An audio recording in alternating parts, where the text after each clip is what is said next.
안녕하세요. 건양대학교 병원 이비인후과 교실의 김종엽입니다.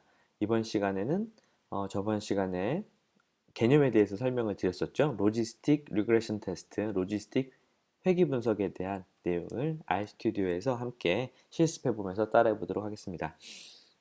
오늘 사용할 데이터들은 그 서바이벌이라는 이름의 패키지 안에 담겨 있는 그 콜론 데이터들을 활용해서 해보려고 하는데요.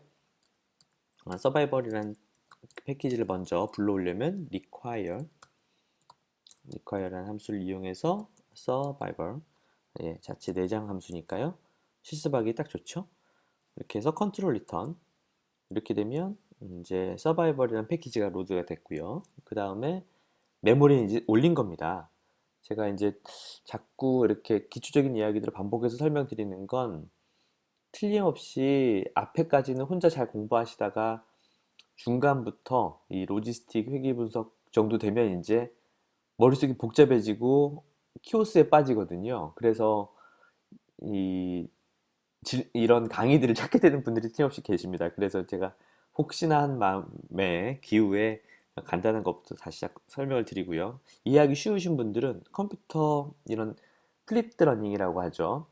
이러닝 강의를 활용하는 가장 큰 장점은 아시는 내용이 나오면 이렇게 제가 잡소리를 하고 있으면 바로바로 어, 넘기시면 됩니다. 5초 앞으로 10초 앞으로 넘겨서 지나가 버리시면 되니까 어, 다 듣고 계시지 마세요. 아시는 분들은. 자, structure라는 함수를 이용해서 서바이벌 안에 들어있는 콜론 함수의 그 모양을 한번 살펴보도록 하겠습니다. control return.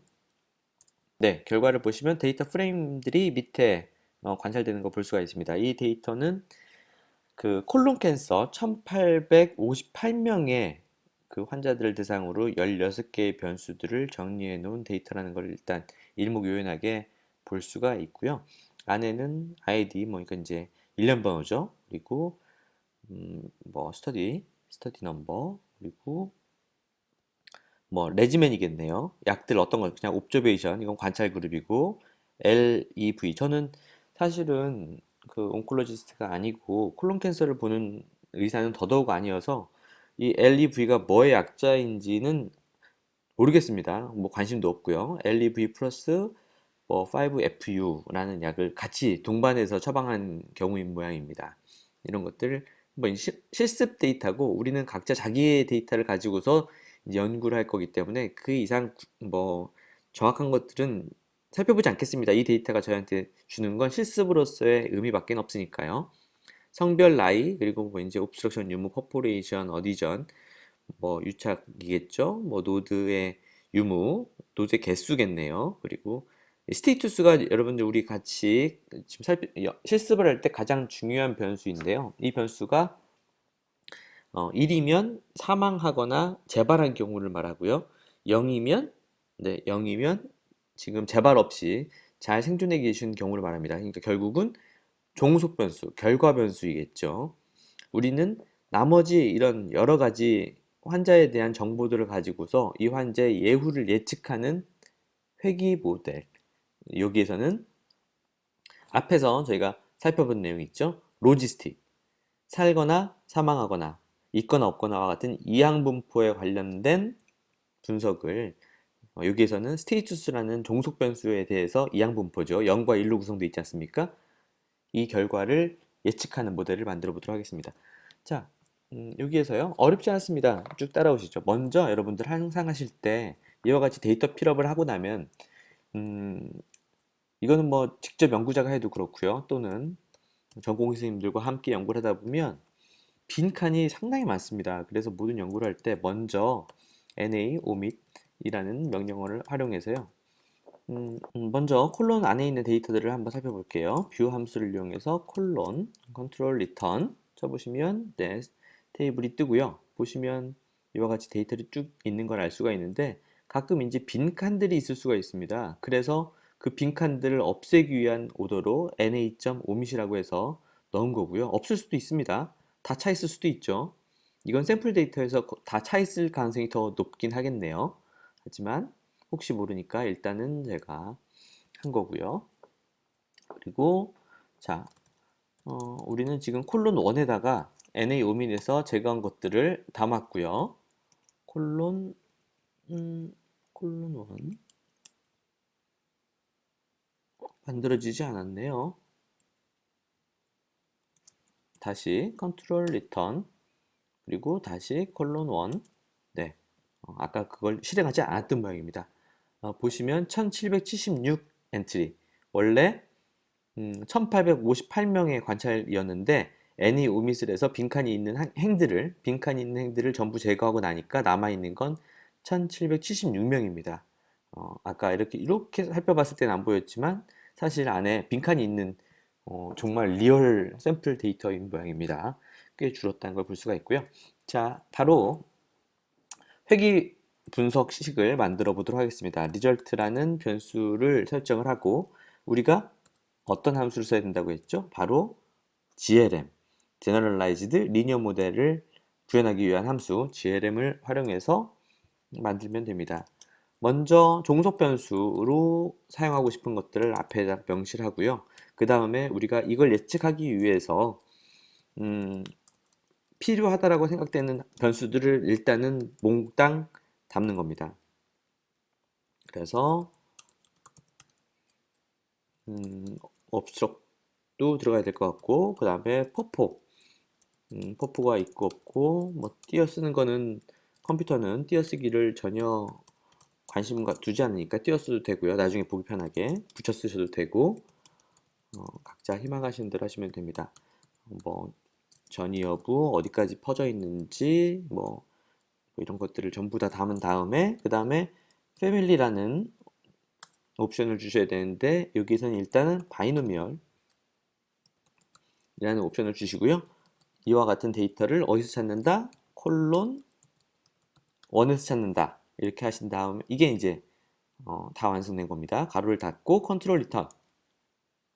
네, 그러면 리절트 함수에 리절트라는 변수에 그 로지스틱 회귀 분석을 통한 일단은 그 예측 모델이 들어간 걸 확인할 수가 있습니다. 확인해 볼게요. Summary Result 컨트롤 리턴.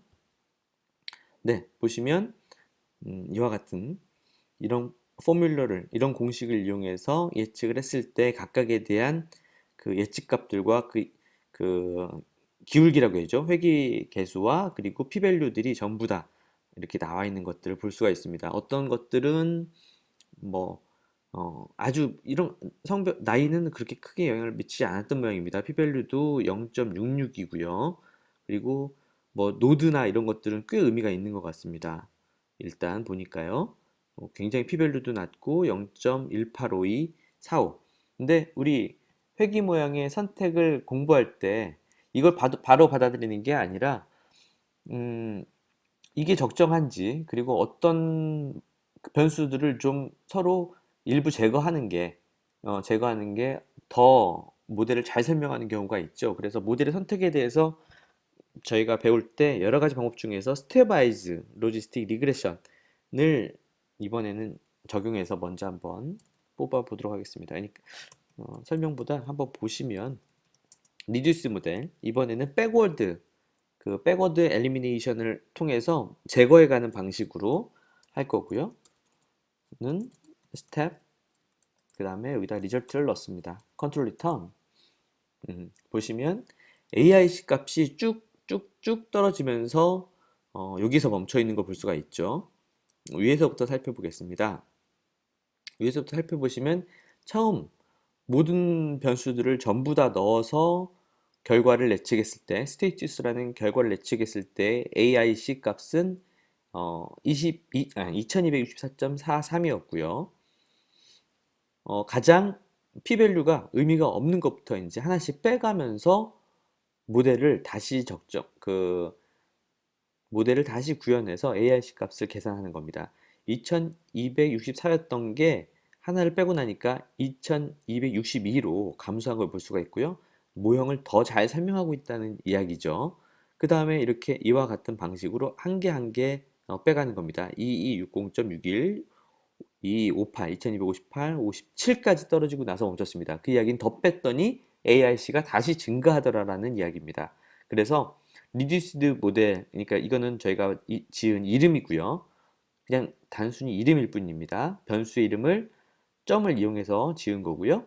그 다음에 스텝이라는 함수를 이용해서 백워드 방식으로 모델을 추정했는데, 그러니까 스테이투스를 예측할 때 레지먼과 옵스트럭션, 그리고 어디전, 그리고 노드, 익스텐트, 수술의 유무 등을 가지고서 추정하는 게 가장 이 모델을, 이 스테이투스라는 이항 분포의 결과를, 생존 또는 사망 두 개의 하나에 해당하는 결과를 예측하는 일반화 선형 모델에서의 결과를 유추하는데 가장 적합하다라는 결론을 우리가 얻은 겁니다.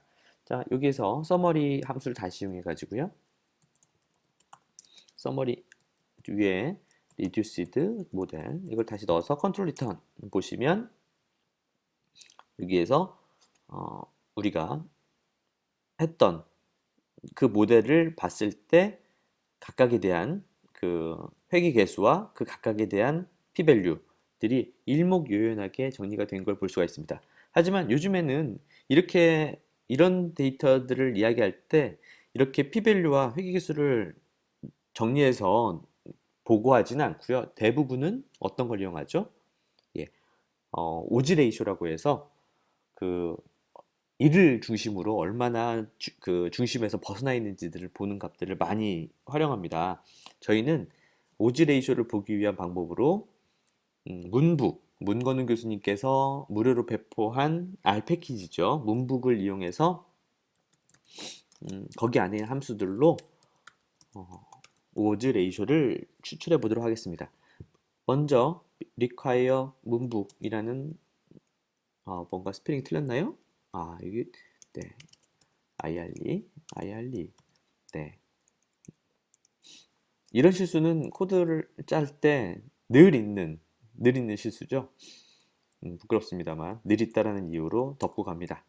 자, RStudi오라는 패키지 위에 문북이라는 프로그램을 방금 띄웠다, 실행시켰다라고 생각을 하시면 됩니다. 이렇게 해서 띄우고 보시면 로딩 리콰이어드 패키지 문북 성공적으로 되었고요. 전 참 이게 좋아요. 어떤 뭐 잡스럽게 뭘 했다 안 했다가 아니라 그냥 되고 나면 그냥 커서가 다시 돌아오는 겁니다. 뭐 굳이 자신의 그 업적을 자랑하지 않는 거죠. 문북 안에 있는 패키지 그 함수 중에 extract or이라는 함수가 있습니다. extract 여기 보이시죠? 문북에 있는 extract or이라는 함수를 아이고 잘못 눌렀습니다. extract or 이라는 함수를 이용해서 그 안에다가 방금 우리가 계산했던 reduced 모델을 넣어 보도록 하겠습니다. 자, 컨트롤 리턴 보시면 오즈 레이쇼와 로어랩 95% 신뢰 구간에 있어서 그 아래쪽 값 그리고 위쪽 값 신뢰 구간의 그 하한치, 상한치 그리고 각각에 대한 p-value가 이렇게 깔끔하게 정리가 된 걸 볼 수가 있습니다. 보시면 네, 하나만 살펴볼까요? 그러면 옵스트럭션 유무는 오즈 레이쇼가 약 1.25로 그 하한 값이 0.97부터 1.60까지 이를 포함하기 때문에 사실 p-value는 의미가 없게 나왔다. 때문에 해석을 할 때 우리는 옵스트럭션은 사실 이 결과를 예측하는데 그렇게 크게 도움이 되지 않는 거를 알 수가 있고요. 노드의 개수는 오즈 레이쇼가 1.20으로 하한치가 1.16으로 1보다 위에 있죠. 1.16부터 1.25까지 있고 p-value 또한 당연히 굉장히 낮아서 우리가 앞으로 이제 그래프를 그리고 오즈 레이쇼에 대한 플롯을 또 그려가지고 그 보고할 때 활용하기 좋은 그래프를 그려볼 텐데요. 노드는 틀림없이 예쁜 결과값을 볼 수 있겠네요. 익스텐션도 마찬가지고요. 마찬가지로 서저리 의무도 의미 있는 값들로 그래프상에 보일 것 같습니다. 이거를 바로 받아들이기 전에 한 가지 더 확인하셔야 될 게 있는데 바로 과산포에 대한 문제입니다. 과산포가 있으면 우리는 이 모형을 바로 받아들일 수가 없어요. 우리가 한 가지 더 살펴봐야 되는 내용에 대해서는 여기서 잠시 쉬었다가 제가 지금 급하게 또 문자가 오고 있어가지고요. 일을 좀 하나만 해결하고 다시 와서 과산포의 문제를 어떻게 확인하고 모형을 받아들일지 말지를 결정해야 되는지, 모형을 바꿀지, 어, 바꿔야 하는지에 등의 유무를 설명을 드리도록 하겠습니다. 지금까지 과연대학교병원 이비인후과학교실의 김종엽이었습니다.